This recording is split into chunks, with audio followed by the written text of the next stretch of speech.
Nous accueillons aujourd'hui autour de la table des leaders jeunes et aussi des doyens. C'est vrai que souvent nous avons l'habitude, quand on aborde cette question, de nous jeter des pierres. Voilà. Les jeunes sont pressés. Non, les anciens ne nous comprennent pas. L'idée, ce n'est pas forcément de se jeter des pierres aujourd'hui, mais c'est d'aller au-delà. Au-delà de la mise en contexte, d'arriver à faire des propositions concrètes. Et c'est pourquoi à tout moment, quand vous allez voir tous les intervenants, ils vont intervenir sur ce qui se fait ou sur ce qui va se faire ou sur comment on entrevoit le futur par rapport à notre présent. Et donc, du coup, j'ai l'honneur et le plaisir d'accueillir ici, déjà à ma droite, le doyen Malik, qui va revenir sur la stratégie de la FONCS en lien avec la relève générationnelle. Relève générationnelle, virgule, insertion, installation des jeunes nangam nangam. Lu tax ma posé ko mooy ne bu ñu yemee installation insertion rek xel yi gàtt dafay def ci wàllu activité wala wàllu emploi surtout ak lenn ñuy employabilité des jeunes am na foo xam ne bu ñu kee rek daf nuy am fu nu tënk fekk loolu am na lu ko jiitu ndax bu dee dañoo delluwaat tuuti si gannaaw mooy FONCS tëbul tëb rek ak sa fii am na ñu bëri ñoo xam ne cosaan bi association des jeunes nangam association nangam affaire yooyu tey jamono dem na ba ñooñu dem mbayang bi muy wax ne Malick lañu waxoon pour mu représenter collège jeune sincère repas booba njàqare am na ndax booy seet koo xam ne saa yi 50 ans teg na ñu ne ko kaay nekk représentant collège des jeunes bu nangam te war a dem Côte d'Ivoire xam nga dafay doy waar groupe la woon nag xëy na dañ ma cee sekk rek waaye c'était Malick c'était Ndiakhate c'était Ousmane Ly waaye y avait un quatrième damaa xamante Ibrahima Thiaw xawuma waaye FONCS daf am lu ñu tàggat mooy en terme de valeur. Marius moo ma ci interpellé ak benn tubaab bi ñuy wax wax ma ci ma ne man de benn problème rek moo may jaaxal ma ne ko am ñi may proposé naa fa dem maa leen mag ñi may wax naa dem représentant collège des jeunes foofu wax ci turu ndaw ñi ma koy wax maa leen mag lu tax yóbbuñ fa seen bopp loolu xaw na maa leen tuuti waaye nag après tubaab bi wax ma non xam nga jeune état d'esprit la nangam waaw ma ne ko bu dee état d'esprit la ñi nga xam ne ñoom ñooy geetro di sol ay costume sol affaire yooyu kay ñooy gën a yor état d'esprit boobu ak ki nga xam ne saa yi ay xaftaan ak ay bloc yooyu lay sol foofu la lépp jaar tàbbi géej en tout cas man loolu laa teg ci table ji ba loolu ci après Amady si yàlla na suuf sedd ci kawam après mu woo ma ree mun ma pulloo yaakaaroo naa ne muusoo nekk muus nga boo fa demoon ti allait être la risée espèce ma ne yàlla borom sutura la donc pour wax ne ban koy def booba amuñu woon pépinière bii mais ba nu fa jógee tamit jàngat bi ñu ci def mooy ne dañoo dellusiwaat li nga xam ne moom lay FONCS di jàng à partir de ñetti laaj qui sommes-nous ñun ñooy ñan kooku noonu lan la ñu bëgg fan la ñu bëgg a jëm ak kan lañu ciy àndal ñetti laaj yi fu ñu toll dañuy war a gunge ndax ci kooku noonu ku sommes-nous boobu ci la FONCS taxaw liggéey bu am solo bi nga xam ne buñ dee taxaw tey di fëgg tey dënn ji wax baykat la nu sàmm la nu nappkat la nu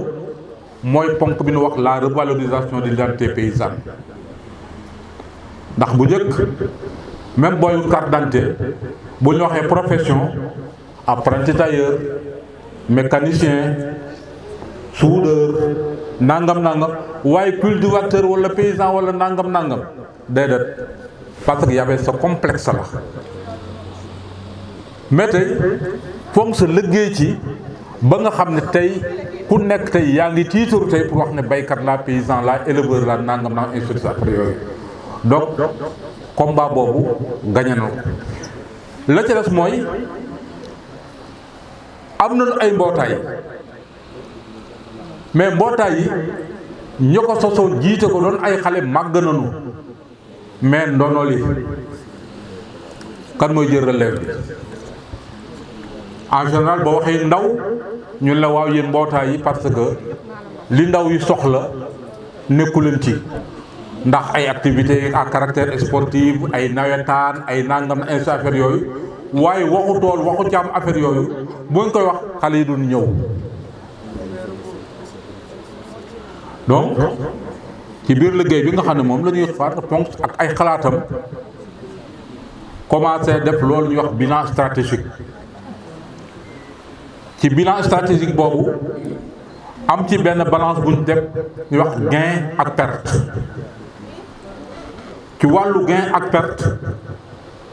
wax lan la xale yi gagné non seulement dañoo génn mbootaay bi jéem a seet jeunesse bi dans sa globalité lan la gagné ci li nga xam ne moom la ñuy doxal ci wàllu ay politique ci wàllu ay yooyu lan la xale yi gagné lan la ñu perte lan la jigéen ñi gagné lan la ñu perte lan la gox bi gagné lan la gox bi perte ci bilan yooyu ci lañu amee ay njàngat yu bari yoo xam ne yi benn dem nañu ba gis ne nit ki li nga xam ne ñun moom la ñu yëngatu mooy mbay gi càmm gi napp gi boo defee sa bilan alimentaire lëmu la ciy dund ñetti weer la bu bëree ba bëri ñeenti weer juróomi weer la ca des da koy mottali koo feneen ndaw nag bu dee gis na papaam ay waajuram nekk ci ay activités yoo xam ne la mu koy gisuñu si jeexital kooku dafay du ci sawar a dugg loo tax bi ñu commencé def yooyu ñu commencé xalaat ndaw ñi loolu ñu perte en terme de valeur en terme de ñàkk xëy en terme de ñàkkal fayda mbay ak càmm lan lañu war a mën a def ak moom ñoom ci bilan statistique boobu jàngat yooyu ñu ci jàngat ñu commencé def ay gëstu yoo xam ne souvent dañuy jël ay étudiants dugg leen ci mbootaay yi ñu jéem a seet pourquoi xale yi duñu dugg ci mbootaay yi lan moo tax loolu étudiants yi indi en terme de mémoire en terme de rapport affaire yooyu ñu jéem a seet commencé tëgg ay orientation di teg ay pexe pour jéem a seet naka la ñuy fexe ba ndaw ñi mën ci seen bopp d'abord ci mbootaay bi parce que bu ñu wax insertion ak wala relève générationnel moo ci suñu mbootaay tamit naka la ñuy defee ba buñ dee joxe ndono li moo xam relève bi yan loxo lañ koy teg na doon ay loxo yoo xam ne d'abord gëm nañu li nga xam ne moo tax ñu sos suñu mbootaay yi en terme de vision en terme de valeur en terme doon ñoo xam ne ñi c'est pas l'argent qui est dans leur univers mental lu ma ciy am kooku c'est du militantisme naka la ñuy fexe ba tàggate ndaw ñi ci fànn yooyu ci lañu nekk di tabax di mooñ ba collège des jeunes bi juddu fekk commencé nañu repérer ay ndaw ci biir mbootaay yi nga xam ne ñu ngi ko doon def à partir d'échange diggante mbootaay ak mbootaay diggante groupement ak groupement ci loon dem bay ràññee ay ndaw ay xale yoo xam ne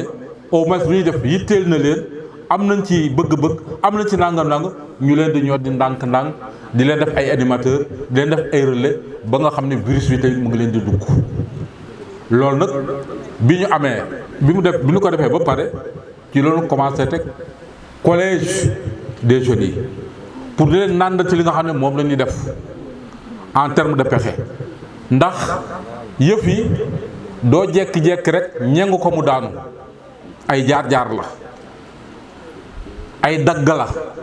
ay xaaxaam la ay ñal la fokk nga muñ ndax am na benn proverbe pël buy wax moom mu ñaani cuur gi foofu daje taajul celui qui ne peut pas supporter la fumée ne peut pas avoir du charbon. Donc il y a la notion de patience bëri lay fekk la ci yooyu bi ñu ci defee ba commencé di yëngal di valoriser suñuy produit di ko transformer di ko yóbbu surtout mu gën a touché nag jigéen ñi gën leen dugal ci alphabétisation 15-35 ans wala 9-15 ans ci wàllu alphabétisation yi affaire yooyu xam ne lépp loo xam ne moom la mouvement bi soxla en termes de vision en termes de valeur en termes d'orientation ñu ngi leen ci nandalaale léegi ci loolu dem ba FONGS ci biir jàngat yooyu muy jàngat li ñuy wax production de connaissance ci la tëgg ay pexeem pour jéem a seet ndaw ñi naka la ñuy fexe ba am ci lu ñu jàpp naka la ñuy fexe ba li nga xam ne moom la CNCR ak FONGS yi def ak ay fédération naka la ñuy fexe ba li ñuy def ñu ràññee ko métier mbay métier la càmm ni métier la napp métier la yooyu donc ci pexe yooyu ci la ñu nekk ba tey def naa ne lépp loo xam ne tey dafa jëm ci wàllu valorisation produit yi dafa jëm ci wàllu transformation yi dafa jëm ci wàllu entrepreneuriat dafa jëm ci wàllu à partir de ce que nous produisons kooku def naa buñ si jàppee gëm ko nekk ci mu néew mu bëri dana am loo xam ne moom lañ ci moom lañ ci am di ci suturloo xëy na peut-être li may jeexal mooy ne ndaw ngeen yëf yi du course de vitesse course de fond la ku gaaw a xoox bokku te am ngeen chance boo xam ne ñoom Aziz ak ñeneen ñoom nag amuñu ko woon ndax dem dellu si une anecdote di gërëm Umundi à ses soins à l'actuel li nga xam ne tey ñu ngi ko am tey ci mbootaay yi di ko suturloo suñuy partenaire fekk ñu si mooy dañoo ñëw mission dem tourner wër xool activité ak affaire yooyu dëkk ñu toog di waxtaan ba yàgg ñu ne ndax am ngeen jafe-jafe ndax am leen jafe-jafe ah kay am nañ jafe-jafe ñu ne luy jafe-jafe ñu ne ay borom kër lañu ay njaboot lañu am na ñoo xam am nañu possibilité dem immigration demuñu immigration am na ñoo xam am nañu possibilité def leneen defuñu leneen te yaatu na ci mouvement bi mais tey ñooñu da ngay daw ak ñu yëkkati 100 000 francs jox la wala 80 000 francs jox la wala nangam te loolu pour nit ñi mën a toog mën a ki affaire yooyu kooku moom mooy suñu jafe-jafe waaw si mën nañu non waxuñu mën ñu dana wax ne mën ñoo jël en charge conseil d'administration mais ñiy doxal mbir mi am na lu nu mën a def loo tax tey ku ciy am tuut ci yooyu lan suñu partenaires yi nangul am loo xam dañuy wax ay kii de représentation affaire yooyu nga xam ne tey moo tax tey pikiiraat ñenn ñi ñu gën a dawaat gën a taataan ba nu am tey lu mel ne yéen yoo xam ne ñun tamit ñu yaakaar ne muñ gi patience bi ak surtout pas-pas bi ak ngëm li defe naa mu ngi ci yéen nekk ci ba lu leen ci dab leen te lépp luñ ci dab tamit yàlla na ànd ak barke loolu rek moo am solo ndax suñuy mag luñ dox mu néew mu bëri na ànd ak barke loolu moo am solo donc liñ ci war a wax yëpp mën nañ ci mais liñ ci mën a jàng rek mooy ne lii xëyul sotti ci ay xalaat la ci ay jàngat à partir des pratiques di si naal ay xalaat ay pexe ba di ci waxtaan ak partenaires yi ñi nga xam ne d'accord nañ ak ñun suñu gis-gis ak suñu pas-pas ak fonu jëm ñu ànd ci ak ñun duñu gunge. donc ñuy ñaanal collège yi yàlla nañu yàlla jàppale yàlla bu yàlla tas yaakaar ne yombul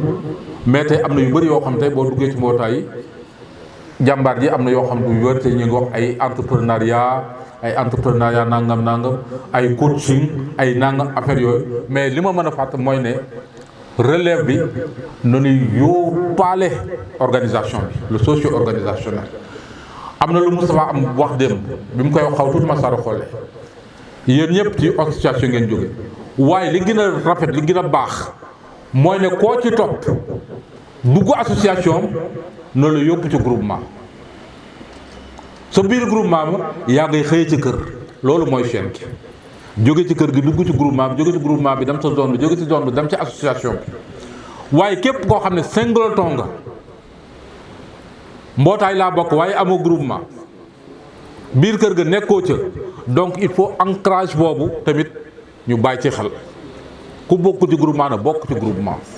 ku cotiser woon na dem cotiser ku kiiw parce que loolu départ bi yëpp foofu la départ foofu lay dellu donc loolu dafay ay mbir yoo xam ne ay sew yoo xam ne bu ñu wax relève tamit nañu ko delluwaat tamit foofu yàlla na yàlla dolli sutura. wax naa léegi ne stratégie bi mooy def am fu nu dooree mooy fexe nañu ba am des études je ne sais pas c'est des études que vous dites c'est des bilans stratégiques pour identifier quels sont les besoins et les préoccupations des jeunes dans nos organisations et pourquoi les jeunes n'avaient pas l'amour de nos organisations. Donc la FONCS a fait un travail de recherche, d'investissement, de recherche-action pour cerner ces préoccupations, pour les intégrer dans l'élaboration de ces politiques, de ces programmes, de ces projets. Et c'est un peu ça qui a conduit à la mise en place du Collège des jeunes, qui est un instrument, un espace de dialogue pour permettre aux jeunes en tout cas de partager leurs préoccupations réelles. Mais aussi, ce n'est pas une particularité isolée. On est dans une exploitation familiale, le jeune est dans une exploitation familiale, donc tout ce que nous faisons, c'est une dimension intégrant le socio-organisationnel. Donc on ne veut pas regarder le jeune sous l'angle singleton, comme je l'ai dit, mais à partir des préoccupations que nous avons identifiées, comment se nourrir de nos exploitations, comment trouver une valeur ajoutée de ce que nous faisons, comment diversifier aussi dans le cadre aussi des espaces de loisirs, etc. Comment intégrer ça? Je crois que la FONCS, dans le cadre de son partenariat avec FIDA, avec les autres, a élaboré des projets, des programmes en relation aussi avec le CNCR pour essayer de voir comment ces préoccupations des jeunes et le retour aussi vers la terre, leur pousser aussi à croire à cette activité agro-silvo-pastorale et halieutique, à amener aussi les autorités à prendre en compte cette stratégie d'insertion à partir des productions de connaissances que nous faisons. Donc je crois que la stratégie, elle est sous-tendue par ça. Ce n'est pas une stratégie aérienne, mais c'est une stratégie qui est basée sur le vécu, sur notre vécu, sur notre parcours, sur nos réalités au quotidien. C'est ça que nous ramassons. Et à partir de ça, on construit nos arguments pour aller maintenant au devant des partenaires, plaidoyer au niveau de l'État, etc., etc., etc.